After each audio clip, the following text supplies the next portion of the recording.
Good afternoon po. Thank you so much po for allowing us na matour ang inyong game farm po and ma-interview kayo. Sir, without any further ado, pwede po ba malaman kung anong ibig sabihin ng Jollibee sa Jollibee Game Farm?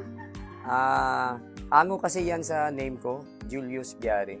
So shortcut po, Jollibee, Julius Biari. Jollibee, Julius Biari. Julius Biari. Ano yung ginasabi nila sa sir, sabungan pag manalo? Pag nanalo man ako, sinasabi nila sa Jollibee, bida ang saya. Pag matalo, sir? Pag natalo naman, Chicken Joy ang labas. Sir, ano po exact location dito, sir? Exact address? Lamdalag, Lake Cebu, South Cotabato. South Cotabato. Yes po, nakaabot tayo sa South Cotabato from Davao City. Fan kasi pagpunta po namin dito, ito talaga yung naisip po. Bakit po naisipan yung dito maglagay ng game farm po sa Highland area? Kasi po yung manok dito sa Highland area, natural yung growth nila. So bird kasi sila, so kaya kailangan nila ng malamig na lugar.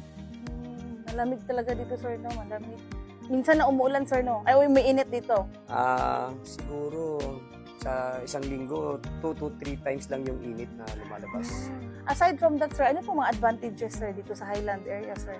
Maganda kasi dito, yung tubig unang-una, na flowing siya, tapos walang gastos, tapos yung area, malawak, may malaking area na pwedeng i-range yung mga sisiw. Sir, ang disadvantages naman po dito sa Highland, sir? Nung una, na bago pa kami rito, ang disadvantage talaga yung sakit ng manok na sipon kasi sa sobrang lamig. So ngayon, dahil na rin sa tulong ng mga kaibigan nating veterinaryo, kaya nakontrol na yung sipon. Wala nang sinisipon sa mga manok ko ngayon. Aside siguro dyan, sir, accessibility, sir, no, ng mga feeds, malayo, medyo. Okay lang naman, meron namang mga available na mga agri-vet stores dito sa malapit lang. Sir, when po nag-start itong game farm niyo, sir? Or when po kayo nag-start, sir, mag-game farm, sir? Or magmanukan, or mag-breeding? Nag-start ako dito, pandemic time. Before pandemic, 2019, and then until now. Prior to that, sir, may iba po kayong game farm, sir? Before sa 2003, nag-start ako magmanok. Then, na-stop ako noong 2009 kasi nag-focus sa business. Then, bumalik ako noong 2019. Tapos dito na yun, sir? Tapos dito na ang area. Dito na. Aside dito, sir, may iba pa kayong area, sir, ngayon na existing po? Meron kaming conditioning area doon sa Surala. Doon yung inanda yung mga manok. Sir, laban. Bakit po doon ang conditioning, sir? Bakit hindi po dito sa Highland? Disadvantage kasi dito sa Highland, ang conditioning, mahirap i-control yung moisture ng manok. Moisture, pwede po pa-elaborate po moisture, sir? Yan yung basihan na pag ready na or maganda na yung kondisyon ng manok na ilaban. Ano po ang mga baseline na bloodline nyo dito, sir? Baseline po. Meron akong Jolly Kelso na yun ang bibigay ng magandang score sa akin ngayon. Tsaka yung mga bulik ko, yun ang mga merong magandang panalo na binibigay sa akin.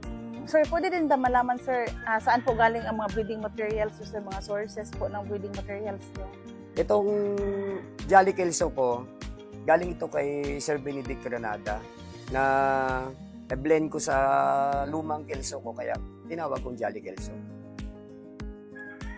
Ito namang bulik ko na yung nanay galing kay Bon Mark Antenor ng Davao.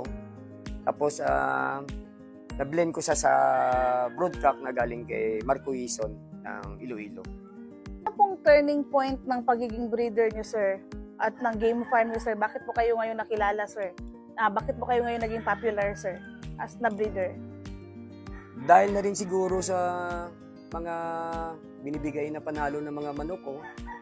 At dahil na rin siguro sa mga material na mga gamit ko na talagang pinaghirapan ko talaga. Opo. Napansin ko po kasi yung mga sisiw nyo po doon sa likod sa range area. At 1 month old, ang ganda na ng size nila. Ang liliksi po, ang healthy. So, sa pagpalaki po ng mga sisiw nyo, sir, no, ang ganda. sistema. Sir, kung meron pong gustong mag-avail ng mga manok niyo, marami po ba kayo ngayong for sharing po? Meron tayong mga available na mga material dito na pwede natin i-share sa ating mga sabong enthusiast. Nag-shipping din po ba kayo, sir? Yes po, nagsiship din po kami. Paano po nila kayo makontak, sir? Contact na lang sa phone number ko, 0949-946-1263. Facebook account, sir, meron din po, sir? Opo, meron tayong page, Julie B. Game Birds. So, papalo na lang po. Before po tayo mag-end, pwede po ba makahingi ng message, sir, para sa ating mga followers, mga breeders, mga enthusiast po sa sabong industry? Gawin nyo po lahat ng talent nyo na manalo. Huwag lang po kayong mag-cheat. Wow. Short but very concise. Honesty is the best policy, sir. Yan po. Do your best. Basta wala ka lang maapakang tao. Ayun.